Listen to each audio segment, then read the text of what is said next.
حضور ارشاد فرماتے من نفس عن مومن کربۃ من کرب الدنیا نفس اللہ عنہ کربۃ من کرب یوم القیامہ، جس شخص نے کسی مومن کی دنیا کی سختیوں میں سے، دشواریوں میں سے کسی دشواری اور سختی کو دور کیا، اللہ تعالیٰ قیامت کے دن اس کی سختی اور دشواریوں کے اندر سے کمی کرے گا۔ یہاں اہل ایمان کے ساتھ اگر حسن سلوک کرو گے اس کا اجر اللہ کے ہاں ملے گا۔ اللہ تعالیٰ وہ سختیاں جو ہیں یوم القیامہ بڑی شدید اس کے جو احوال ہیں، وہ جو کہا جاتا ہے روایتی طور پر کہ پسینہ جو ہے وہ گردنوں تک آیا ہوا ہوگا اور سورج جو ہے وہ سوا نیزے پر ہوگا، یہ چیزیں جو ہیں بات کو سمجھانے کے لیے ہیں۔ بہرحال اس وقت کی سختیوں کو اللہ تعالیٰ جو ہے آسان کر دے گا اپنے اس بندے کے لیے جو مسلمان بھائی کی، جس نے کسی سختی کو اور کسی تنگی کو اور کسی مشکل کو رفع کیا ہو۔ وَمَنْ يَسَّرَ عَلَى مُعْسِرٍ يَسَّرَهُ اللَّهُ عَلَيْهِ فِي الدُّنْيَا وَالْآخِرَةِ،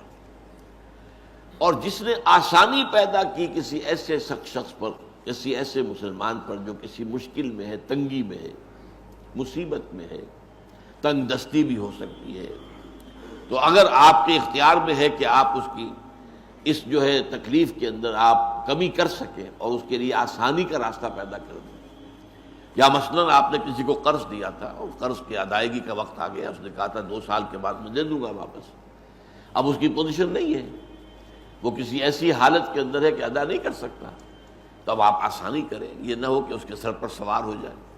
بلکہ یہ کہ آسانی کر دیں۔ قرآن مجید میں تو جہاں سود کی حرمت کا حکم آیا وہاں یہ بھی آیا ہے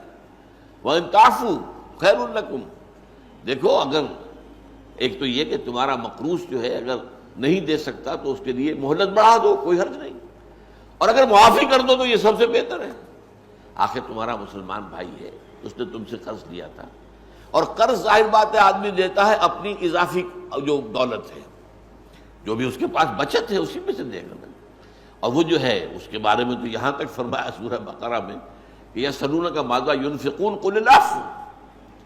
اے نبی یہ آپ سے پوچھتے ہیں کتنا خرچ کریں ہم اللہ کی راہ میں، انفقوا انفقوا انفقوا انفقوا، تکرار تو بہت ہو، کتنا؟ فرمایا جو بھی تمہاری ضرورت سے زائدہ دے دو،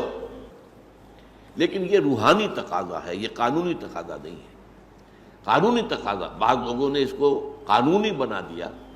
اور اس رائے پر پہنچ گیا، ان میں حضرت ابو ذر غفاری رضی اللہ تعالیٰ عنہ جیسے جلیل القدر صحابی بھی تھے،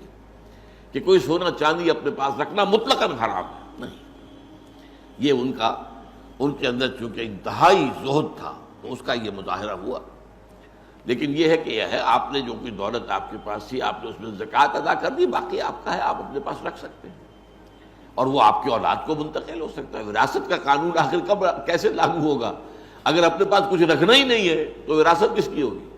تو قانون کا معاملہ اور ہے، میرا اس پر کتاب چاہے بہت اہم، اسلام کا معاشی نظام، کہ وہ 2 نظام ہیں اسلام کے معاشی، ایک ہے روحانی لیول کے اوپر، احسانی لیول کے اوپر، ایک ہے قانونی لیول کے اوپر۔ قانونی لیول پر آپ نے جو کمایا حلال سے کمایا، حرام سے نہیں کمایا، اور اگر ایک وہ آگے بڑھ گیا نصاب سے تو زکوٰۃ دے دی، اب قانونی طور پر باقی تمہارا ہے۔ روحانی کیا ہے کہ اس کو بھی اللہ کے راستے میں دے دو، یسألونک ماذا ينفقون قل العفو۔ تو اگر تمہارا کوئی مقروض ہے اور وہ سختی میں ہے، ادا نہیں کر سکتا، تو پہلی بات تو یہ ہے کہ اسے مہلت دے دو، آسانی کر دو۔ وَمَنْ يَسَّرَ عَلَى مُعْسِرٍ، اور اگر اس سے بھی آگے جیسا کہ میں نے بتایا سورہ بقرہ میں آیا ہے، اگر معافی کر دو تو تمہارے لیے بہت ہی بہتر ہے، بہت بڑی کمائی، بہت بڑی نیکی بن جائے گی۔ یسر اللہ علیہ فی الدنیا والآخرہ، تو جو شخص اپنے کسی مومن بھائی کی کسی تنگی کو، سختی کو نرمی میں بدلے گا تو اللہ تعالیٰ دنیا اور آخرت میں اس کے لیے آسانیاں پیدا کر دے گا۔